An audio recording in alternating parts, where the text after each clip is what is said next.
كاينين بعض الناس، كاينين بعض الاساتذه، كاينين بعض الاباء، كاينين بعض الجهات كيقول لك انت يا ولدي، انت يا بنتي اللي كتمشي للقسم خاصك تتبعي مع الاستاذ، وخاصك تفهمي الدرس مزيان، خاصك تفهم الدرس باش تعرف تجاوب على التمرين. الا ما فهمتيش الدرس مستحيل تجاوب على التمرين. خطا. وهذه القضيه كنا حنا متيقينها. علاش؟ الدرس ما عمره غادي يكون فيه كل شيء. يعني انت اللي كتشوف هاد لا فيديو اللي كتخدم، انا غادي نقول لك الدرس ما عمرك تلقى فيه كل شيء. يعني ما كايناش انا غادي نفهم الدرس كامل وغنمشي للتمرين. غتمشي للتمرين ما غادي تلقى شي حاجه ما كايناش في الدرس.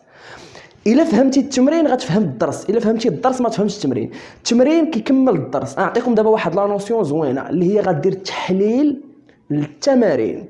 يعني مثلا انا عندي واحد الدرس، مثلا ملي كنا كنقراو كان عندنا الدوال واقع ياك، فرضا نعطيو حنا مثال ديال الدوال، يعني الماتيماتيك الرياضيات.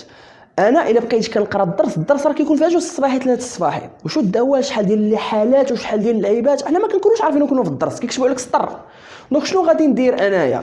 انا خاصني نبدا ديريكتومون نتلاح للتمارين، واي حاجه وحلت فيها الاتريشن، كيفاش كتسمى بالعربيه، لا موديفيكاسيون، كيفاش انايا شنو درت، هذيك هي اللي خصني نقيدها في واحد الدفتر ديال الملاحظات. وملي كنجمع دوك الملاحظات بزاف تما كنكمل الدرس الحوايج اللي كانوا ناقصين. واش فهمتوها؟ راه ما غتلقاوش فحال يا سيدنا. المهم هذه القضيه هذه بغيتكم تفهموها، بانه التمرين كيكمل الدرس. راه الاستاذ ما عمره غادي يعطيك كل شيء، ما الدرس ما عمره غادي يكون كامل. يعني الاستاذ راه كيعطيك داكشي اللي هو اللي قدامه. حنا راه ملي كنبغيو نخدموا مع الناس راه كتخدم مع داكشي اللي كاين في الريفيرونسيال. الا كان شي حاجه كديرها مجهود فردي، اما الريفيرونسيال كيكون شي حاجه ما كاملاش فيه. صافي هو داير كلشي عارف، يعني تقريبا واحد 80%. باش هنا كيبان داك الدري غادي يجيب 20 دري 18 كيكون هو مجهود فردي. واش فهمتوها؟ دونك سيادنا الحاجه الثانيه، ما تضيعوش وقتكم في الدرس بزاف. ديريكتومون اتاكيو التمرين، فهموا شويه لا لوجيك، اتاكيو التمرين، والتمرين حاولوا ديروا ليه تحليل. صافي